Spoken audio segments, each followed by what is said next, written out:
ఓం గురుభ్యో నమః. ఓం మహాగణపతియే నమః. ఓం శ్రీమాత్రే నమః. విఘ్నులైన సాధకులారా, ఈరోజు భూమిలో గల నిధులను వెలికి తీయుటకు అవసరమయ్యే గణపతి భైరవ మంత్ర సాధన గురించి తెలుసుకునే ప్రయత్నం చేద్దాం. భూగర్భంగా ఉండే నిధులు బయటికి తీయాలి అంటే వాటి చుట్టూ ఉండే వివిధ దేవతా బంధనాలను విడదీయాలి. అలా కాకుండా నిధులు అన్వేషించే ప్రయత్నం చేస్తే ప్రాణాలు పోతాయి, జాగ్రత్త. అందుకు ముందుగా ఒక మంచి సద్గురువును ఆశ్రయించి అతని వద్ద ఉచ్చిష్ట గణపతి మంత్ర సాధన చేయాలి. అప్పుడు మనకు రక్షణతో పాటు ప్రమాదాలు ఏవీ రాకుండా గణపతి కాపాడుతాడు. ఆ మంత్ర సాధన గురించి మన యూట్యూబ్ ఛానల్లో గల ఉచ్చిష్ట గణపతి మంత్రం వీడియోను ఒకసారి చూడండి, మీకు వివరాలు అర్థమవుతాయి. ఆ తర్వాత అదే గురువు వద్ద స్వర్ణ భైరవ మంత్రమును ఉపదేశం పొంది సాధన చేయాలి. ఉచ్చిష్ట గణపతి మంత్రం 4 లక్షల జపం చేయాలి, 40,000 హోమం చేయాలి. అప్పుడు మంత్రం సిద్ధిస్తుంది. నియమాలు చాలా కఠినంగా ఉంటాయి. గృహస్థులు దక్షిణాచారంలోనే సాధన చేయాలి.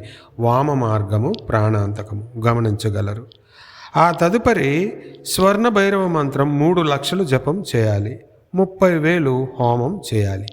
ఈ మంత్రం కూడా దక్షిణాచారంలోనే చేయాలి, వామాచార పద్ధతి పనికిరాదు. మంత్ర సాధన సమయంలో పసుపు రంగు వస్త్రాలను ధరించాలి. పరస్త్రీ పరపురుష వ్యామోహం అనేది మనసులోనికి రానియకూడదు. మందు తాగకూడదు, మాంసం తినకూడదు, పొగ తాగకూడదు. సాధనకు ముందు మీ కులదేవత, మీ గ్రామ దేవత, మీ పితృదేవత, మీ ఇష్ట దేవతలను పూజించి తర్వాతనే సాధనను ప్రారంభించాలి. ఉచ్చిష్ట గణపతి మంత్ర సాధన ఏదైనా గణపతి క్షేత్రంలో చేయాలి. ఆ తరువాత స్వర్ణ భైరవ మంత్రం కర్ణాటక రాష్ట్రంలో బెంగళూరుకు 120 కిలోమీటర్ల దూరంలో గల ఆది చించినగిరి అనబడే భైరవ క్షేత్రములో కొండపైన చేయాలి. అప్పుడే ఈ మంత్రాలు శీఘ్రముగా సిద్ధిస్తాయి. గతంలో నా వద్ద ఉపదేశం పొందిన శిష్యులు ఇప్పుడు పైన చెప్పిన క్షేత్రాల్లోనే సాధన చేసి సిద్ధి పొందారు. ఈ మంత్ర సాధనలో మీకు ఎటువంటి ఆటంకాలు రాకుండా ఉండాలి అంటే గురువు సూచించిన మార్గంలోనే మీరు నడవాలి. ఎట్టి పరిస్థితుల్లో నియమాలను తప్పకూడదు. ఆ తర్వాతను మీకు ఏదైనా కష్టం వచ్చినట్లయితే అప్పుడు గురువే మిమ్మల్ని రక్షించుకుంటాడు. ఎట్టి పరిస్థితుల్లోనూ గృహస్థులు వామాచార మార్గములో ఈ మంత్ర సాధనలు చేయడానికి ప్రయత్నించవద్దు. చేస్తే మీ వంశాలు నశించిపోతాయి.